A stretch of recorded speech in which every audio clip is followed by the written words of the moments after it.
मैंने कहा आओगे कन्हैया दोबारा इस देश में तो तुमको तुम्हारा ही जुनून मार डालेगा। कदम की ठंडी छांव भूल जाओगे कान्हा, गर्मी से तुम्हें मई जून मार डालेगा। और चाकू सारा खाए यहाँ घूमती है गोपियां, तुमको तो इनका नाखून मार डालेगा।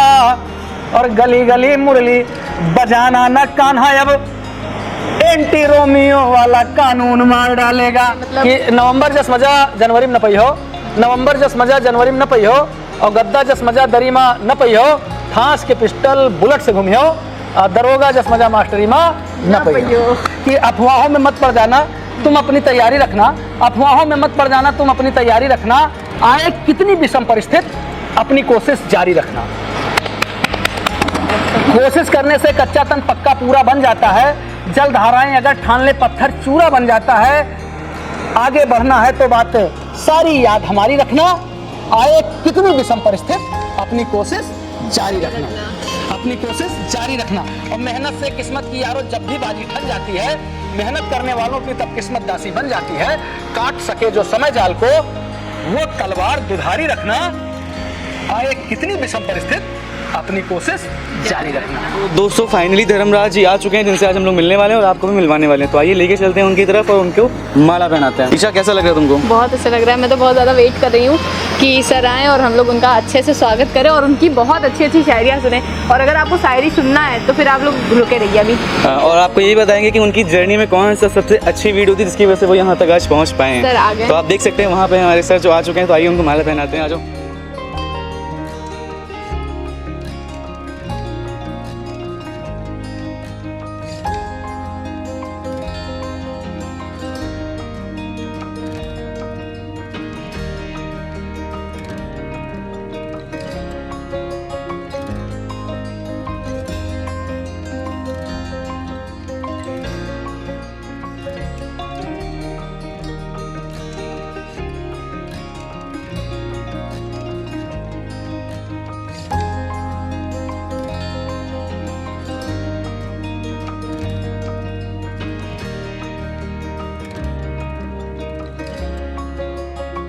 तो हेलो दोस्तों, स्वागत है आप सभी का हमारे YouTube चैनल फूडीज में। तो आज बहुत ही मज़ेदार इंसान से आपको मिलवाने जा रहे हैं हम। आप लोग इनको जानते होंगे और नहीं जानते तो मैं आपको बता दूं, इनका नाम है धर्मराज, कवि शायर हैं। तो सर आपकी ये जर्नी जो है वो किस सन में स्टार्ट आपने की थी?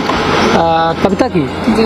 ऐसे तो अगर देखा जाए तो जब पुलिस विभाग में मैं आ गया था तो ट्रेनिंग में मैंने लिखना शुरू किया था। अच्छा। और इसके बाद डायरी वगैरह में लिखता था। फिर बीच में लिखना बंद किया एकदम।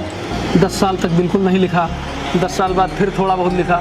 लेकिन अगर ठीक से देखा जाए तो पिछले 4 साल से मैंने फेसबुक पर लिखना शुरू किया। फेसबुक और यूट्यूब वगैरह पर मैंने शुरू किया।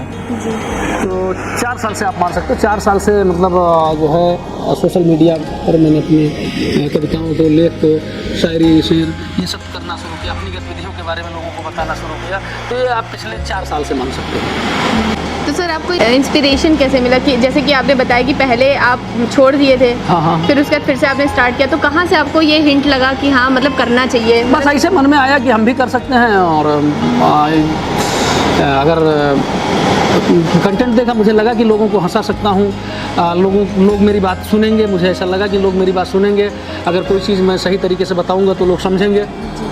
तो मुझे लगा कि अपनी बात को लोगों से कहना चाहिए, इसलिए मैं सोशल मीडिया पे आया। और धीरे धीरे लोगों ने पसंद करना शुरू किया। तो इतना ज़्यादा पसंद कर लिया कि मतलब मुझे इतना अंदाज़ा ही नहीं था कि इतना पसंद करेंगे लोग। सर वो तो है। और सर आपकी जो पहली शायरी जो उठी, हाँ। उसके बारे में आप क्या पहले वो शायरी हमें बताइए? नहीं, मैं बताता हूँ आपको। एक्चुअल में जो पहली वायरल कविता है मेरी, वो पता नहीं आपने सुनी है कि नहीं सुनी। वो कस्टडी डेथ करके थी और वो वायरल हुई करीब 2.5 साल पहले वायरल हुई थी। बनारस में गया था एक ड्यूटी में, और वहीं पर जो है घाट पर ही जो साथ के लोग हैं उनको मैंने सुनाई थी कविता। पहली कविता अगर वायरल कहा जाए तो वही पहली कविता वायरल हुई थी। इसके बाद तो बहुत सारी कविताएं वायरल हुई। और मुझे लगता है कि कम से कम मेरी आज की डेट में वीडियो कहा जाए तो कम से कम 20-25 वीडियो से कम वायरल नहीं है। और कविताओं की बात करें तो 8-10 कविताएं ज़रूर वायरल हैं मेरी। तो एक जो आपने सुनी वो दरोगा जैसा मजा वाला, वो मैं ट्रेनिंग सेंटर पर गया था, तो वहाँ पर लड़के उस दिन पासिंग आउट था दरोगा लोगों का। तो एक लड़का ऐसे कहने लगा कि मैं तो सर जो है अध्यापक की नौकरी छोड़ करके और दरोगा ज्वाइन कर लिया। अच्छा। तो मैंने ऐसे अचानक कह दिया, मैंने कहा कि वो नवंबर जैसा मजा, नवंबर जस मजा जनवरी में न पई हो, गद्दा जस मजा दरी में न पई हो, और ठास के पिस्टल बुलेट से घूमी हो, दरोगा जस मजा मास्टरी में न पई हो। तो वो फिर वो वीडियो वायरल हो गया। और ख़ास बात ये कि वो उसके बाद जस्ट जैसे मैंने पढ़ा उसको, इसके 2-3-4 मिनट बाद अचानक वो जगह बदल करके 10-15-20 कदम दूर जा करके फिर वही ग्रुप, दूसरा ग्रुप मिल गया, उसको भी वही सुना दिया, और एक साथ वो दोनों वीडियो वायरल हुए। और आज की डेट में उस कविता का ये है कि लोग मुझे कहता है ये दरोगा जैसे मजा वाले हैं, कोई कहता है वो ठास के पिस्टल वाले हैं। और कहीं भी अगर उस कविता को मैं पढ़ देता हूँ तो मोस्ट प्रोबेबल वो वायरल ही हो जाता है। नहीं तो एक फिर से उसी अंदाज में मतलब कि नवंबर जस मजा जनवरी में न पई हो, नवंबर जस मजा जनवरी में न पई हो, और गद्दा जस मजा दरी में न पई हो, ठास के पिस्टल बुलेट से घूमी हो, दरोगा जस मजा मास्टरी में न पई हो। Thank you. बहुत अच्छा सर, हमें तो ये सब कविताएं आपकी बहुत अच्छी लगती हैं। जी जी जी। और हम ये जानना चाहेंगे कि अभी आपको कैसा, इतनी पब्लिसिटी मिलती है तो उसके बाद भी आप सबसे मीटअप करते हैं, जैसे कि आज हम लोगों से आप हम लोगों को भी आपने अपना कीमती समय दिया। तो सर कैसे मतलब आप ये सब इतना कुछ अच्छा लगता है ना, इस दुनिया में कोई भी आपसे आपकी इच्छा के विरुद्ध कोई नहीं मिलना चाहता, ठीक ना। जी जी। जो भी मिलता है मेरी इच्छा रहती है इसलिए मिलता है। मुझे लोगों से मिलना अच्छा लगता है, मैं खुद चाहता हूँ कि मुझसे ज़्यादा से ज़्यादा लोग मिलें, तो उसी के क्रम में लोग मुझसे मिलते हैं। अगर मुझे नहीं मिलना होगा किसी से तो मैं अपने कार्यक्रम किसी को क्यों बताऊँगा, क्यों उनसे अच्छे से बात करूँगा।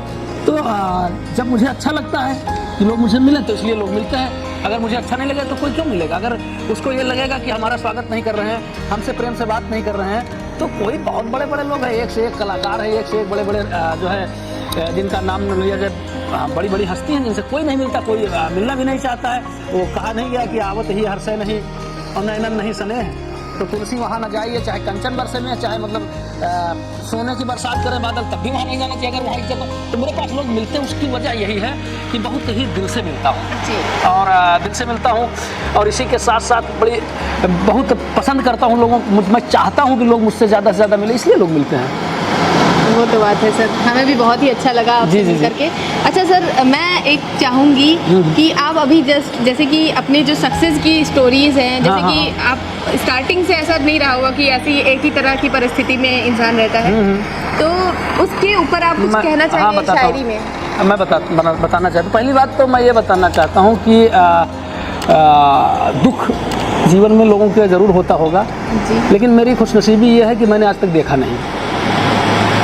अगर सही से कहा जाए तो एक मिडिल क्लास फैमिली में जो है जन्म हुआ। पिताजी नौकरी में थे, बाबा जी भी ठीक ठाक किसान थे, तो ऐसे कोई उड़ाने के लिए पैसे नहीं मिले, लेकिन ऐसा भी नहीं था कि हमको पढ़ने के लिए हम बताएं कि बिजली के खंभे में हम पढ़े। हाँ, मतलब जो सही चीज़ है। और संघर्ष जैसे कहा जाए कि बहुत इंतज़ार करना पड़ा, तो वो भी नहीं कि मतलब 22 साल की उम्र में नौकरी मेरी लग गई। तो मतलब सब कुछ बड़ी आसानी से हमारे साथ होता गया। जब हम पढ़ाई किए तो तुरंत नौकरी हमको मिल गई। जब ठीक से सीरियस होकर पढ़ाई किए तो मेरी नौकरी लग गई। और जब सीरियस होकर थोड़ा सा कविता पढ़ना शुरू किए, सोशल मीडिया बहुत आसानी से वायरल भी हो गए। तो मैं इतने कहूँगा कि मतलब जो भी अपने लक्ष्य की तरफ आगे बढ़ेगा, निश्चित रूप से ईश्वर उसकी मदद करेंगे। और कम से कम मेरी तो बहुत मदद की है। अब उसको शेर में कहें कि शायरी में कहें, मेरी समझ में नहीं आ रहा है, क्योंकि मैंने ऐसा कोई दुख देखा नहीं। तो मैं मतलब अचानक से मतलब बताना शुरू करूँ तो वो अच्छी बात भी नहीं, क्योंकि जो मेरे लोग साथ में हैं ये लोग भी जानते कि हमने कोई दुख नहीं देखा है, तो उसको बहुत ज़्यादा बताना उचित नहीं है। कि झूठ बोलना भी उचित नहीं है। मतलब बहुत ही अगर ठीक से कहा जाए तो कठिन परिश्रम मैंने जरूर किया, लेकिन बड़े कम समय में सफलता मुझे मिलती गई। उस मतलब कठिन परिश्रम मैंने बहुत कम समय में किया। तब आप लोग देखते ही हो, मतलब पुलिस विभाग में सब इंस्पेक्टर भर्ती हुआ, और 2001 में समय से जब हमारे बैच का प्रमोशन शुरू हुआ तो सबसे पहले प्रमोशन भी मिला हमको। पहली लिस्ट में ही प्रमोशन मिला। 6 साल हो गए प्रमोशन मिले हुए, इंस्पेक्टर हूँ। और लोग अपना जो भी बताते हों, बताने के लिए बता दीजिए, वो बता दूँ मैं।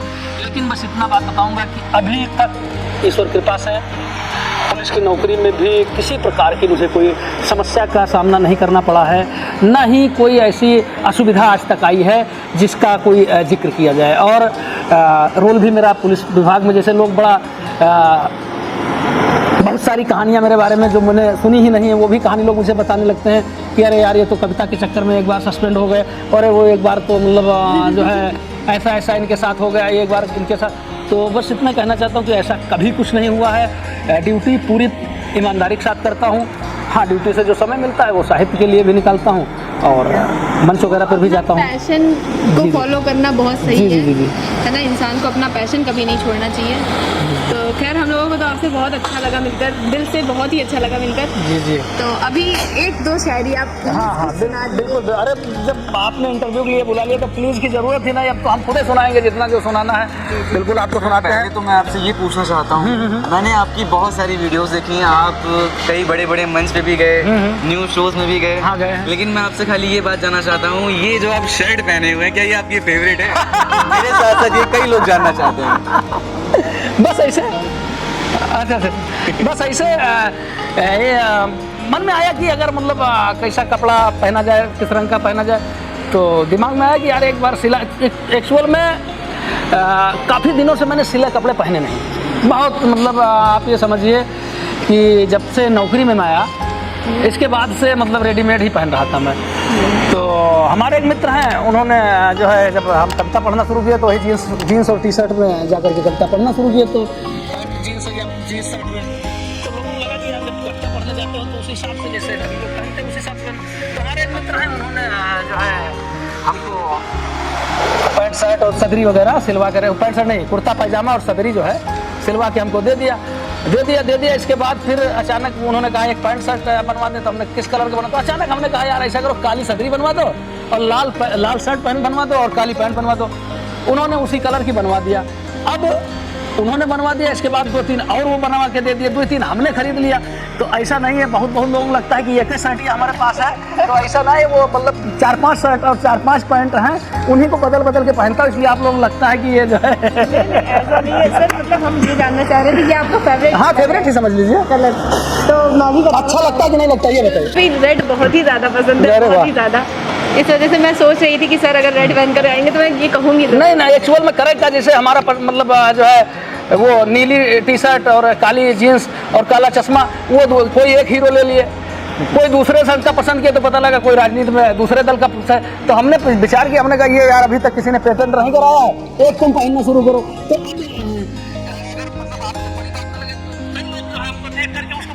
हमारे साथ बैठे जवाहरलाल पहन के आ गए। लड़के युवा जो है वो इंस्पायर हो रहे हैं। अच्छा, युवाओं से कहना चाहिए खास तौर से कि जो आप मेहनत करते हो ना उसका परिणाम आपको निश्चित रूप से मिलता है, नहीं करते हो तो वो भी मिलता है। कि अफवाहों में मत पड़ जाना, तुम अपनी तैयारी रखना। अफवाहों में मत पड़ जाना, तुम अपनी तैयारी रखना। आए कितनी विषम परिस्थिति, अपनी कोशिश जारी रखना। कोशिश करने से कच्चा तन पक्का पूरा बन जाता है। जल धाराएं अगर ठान ले पत्थर चूरा बन जाता है। आगे बढ़ना है तो बातें सारी याद हमारी रखना। आए कितनी विषम परिस्थिति, अपनी कोशिश जारी रखना, अपनी कोशिश जारी रखना। और मेहनत से किस्मत की यारो जब भी बाजी ठन जाती है, मेहनत करने वालों की तब किस्मत दासी बन जाती है। काट सके जो समय जाल को, वो तलवार दुधारी रखना। आए कितनी विषम परिस्थिति, अपनी कोशिश जारी रखना। थैंक यू, बड़ा नीक लाग, मतलब जो सब पूछो पाछो हमसे तो बहुत मतलब एकदम बड़ा नीक हमका लाग। इस कविता से तो मैं बहुत इंस्पायर्ड हूं। पहली कविता जो वायरल हुई थी वो सुनाता हूँ आपको। जी कि गजब हो गया पिछली रात में, एक कैदी मर गया थाने की हवालात में। मुसीबत भारी क्या क्या बताएं, जांच करने कप्तान साहब थाने पर आए। उन्होंने पूछा क्या इसे किसी ने पीटा था या करंट लगाया था। सिपाहियों ने कहा नहीं साहब, ना तो किसी ने पीटा था ना करंट लगाया था, मगर कोतवाल साहब ने इस कैदी को सारी रात हवालात में अपनी कविता सुनाया था। हमारी ड्यूटी में कोई नहीं लोफ है, मर गया कैदी इनकी कविता का प्रकोप है। कप्तान साहब ने कहा तुम्हें फांसी का दंड मिलेगा, बहुत सुनाते हो कविता, सबका मजा एक साथ मिलेगा। मैंने कहा हुजूर, मैं मरने के पहले अपने अंतिम इच्छा वाले अधिकार को भुनाना चाहता हूँ और मेरे हुजूर बुरा न माने तो आज रात यही कविता मैं आपको सुनाना चाहता हूँ।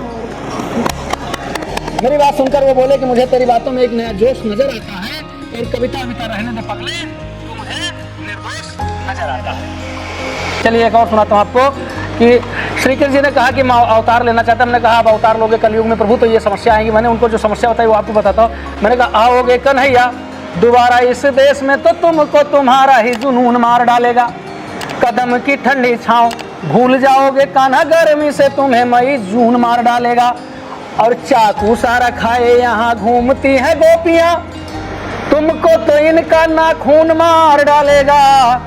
और गली गली मुरली बजाना न कान्हा, अब एंटी रोमियो वाला कानून मार डालेगा।